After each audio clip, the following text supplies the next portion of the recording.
আসসালামু আলাইকুম এভরিওয়ান, সবাই কেমন আছো? আশা করি ভালো আছো। তো আজকে আমি তোমাদের জন্য একটি ফ্লোটিং হাউস পেন্টিং করে দেখাবো। পেন্টিংটি করার জন্য আমি হিমি গুয়াশে কালার ইউজ করেছি। প্রথমেই আমি গুয়াশ প্যাডটিকে পানি দিয়ে ভিজিয়ে নিয়েছি, তারপর অ্যাসিড ব্লু কালার দিয়ে ব্যাকগ্রাউন্ডটা করে নিয়েছি। এর ওপর হোয়াইট কালার দিয়ে নিয়েছি। এরপর একটি ব্লেন্ডিং ব্রাশ দিয়ে সুন্দর মতো ব্লেন্ড করে নিয়েছি।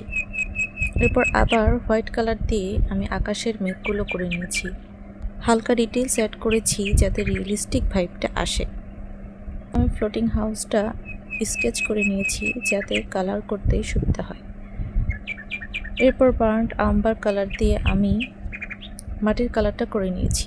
যেহেতু এই পার্টটুকু ভেতরের দিকে থাকে তাই কালারটা একটু ডার্ক হয়। এরপর জেড গ্রিন কালার দিয়ে মাঠটা করে নিয়েছি। ডিপ রেড কালার আর আর্থ ইয়েলো কালার দিয়ে আমি শ্যাডোটা হাইলাইট করার ট্রাই করেছি। যেহেতু ফ্লোটিং হাউস তাই মাটির নিচেও আলো ছায়া ভাবটা থাকবে।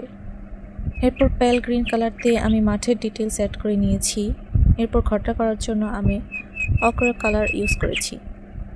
বাড়িটিতে যেহেতু আলো ছায়ার ভাবটা থাকবে তাই আমি বার্ন্ট আম্বার কালার দিয়ে সেটা বোঝানোর চেষ্টা করেছি। এরপর মিডিয়াম ইয়েলো কালার দিয়ে দরজা জানলা করে নিয়েছি। গাছ করার জন্য আমি অকর কালার ইউজ করেছি। গাছের পাতাগুলো বোঝাতে আমি গ্রাস গ্রিন কালার ইউজ করেছি এবং আর্থ ইয়েলো কালারটা ইউজ করেছি। এরপর ডিটেলস অ্যাড করেছি প্যাল গ্রিন আর লেমন ইয়েলো কালার ইউজ করে। এরপর কিছু লতানো গাছ অ্যাড করেছি, কিছু ফুলও অ্যাড করেছি রোজ কালার ইউজ করে। এরপর বেড়া দিয়েছি ব্ল্যাক কালার দিয়ে। তারপর মাটির শেকড় অ্যাড করেছি, একটা কিউট ঝর্ণাও অ্যাড করেছি আমি। এরপর কিছু ডিটেলস অ্যাড করেছি। তো এই ছিল আমার আজকের পেন্টিং।